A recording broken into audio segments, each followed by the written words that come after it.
Imagine standing on the edge of a high diving board, right?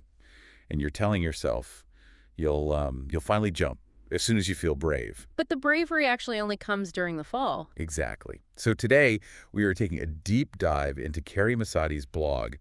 The women who seem most confident do this differently. We're talking directly to you, the listener, because, well, we're unpacking why confidence isn't something you're just born with. It's something you build. Right, because society, I mean, it constantly conditions us to wait. We're told to wait until we lose the weight or wait until we have more money.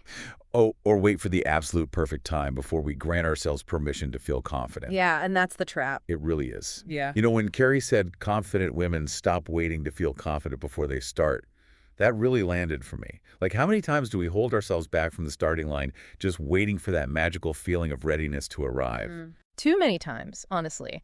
And what's fascinating here is that we fundamentally misunderstand the mechanism of confidence.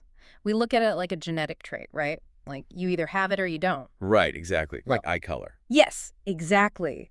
But confidence isn't a personality type. It's a practice skill. It's like a muscle.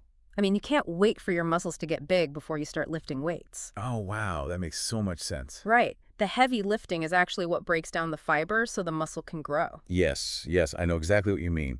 And for us, the heavy lifting is, well, posting that piece of content anyway, or wearing an outfit you actually love instead of just playing it safe. Or walking into a networking event when your stomach is in absolute knots. Oh my gosh, yes.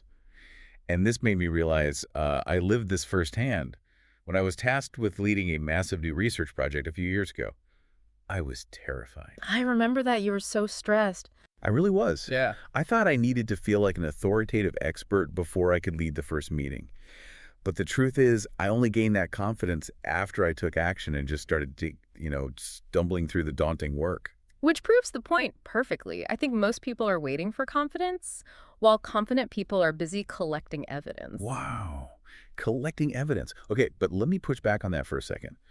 What if the action goes horribly wrong? Right. The fear of failure. Yeah, I mean. because if I post that video and get crickets, or I completely fail at that new project, doesn't that just collect evidence that my doubts were right all along? Well, no, because that's the cognitive dissonance we have to overcome. The evidence you're collecting isn't that you are flawless.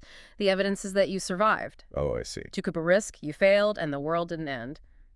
You're actively gathering proof that you can do hard things and recover. That is so true. Actually, Karrie said something in this that really stayed with me, and it connects perfectly to that fear of messing up. She brought up technology.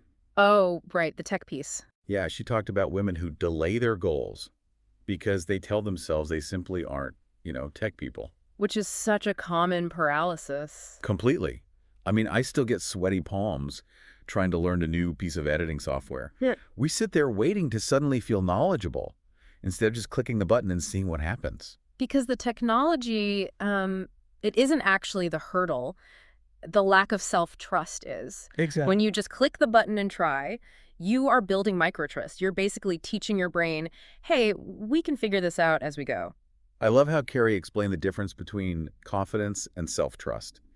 It isn't about arrogance or knowing you'll be perfect every time. Right. It's just trusting yourself to handle the outcome. You can tell Karrie really understands this stage of life. Absolutely. If we connect this to the bigger picture, it's incredibly freeing to realize you don't have to banish fear to move forward.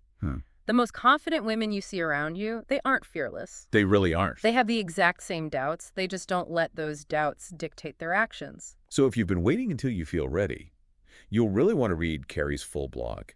I want to challenge you right now. Take one small action this week before you feel fully ready. Yes, give yourself permission to take up space and participate in your own life today. Because confidence has a funny way of meeting you along the journey. It really does. And before we go, think about this.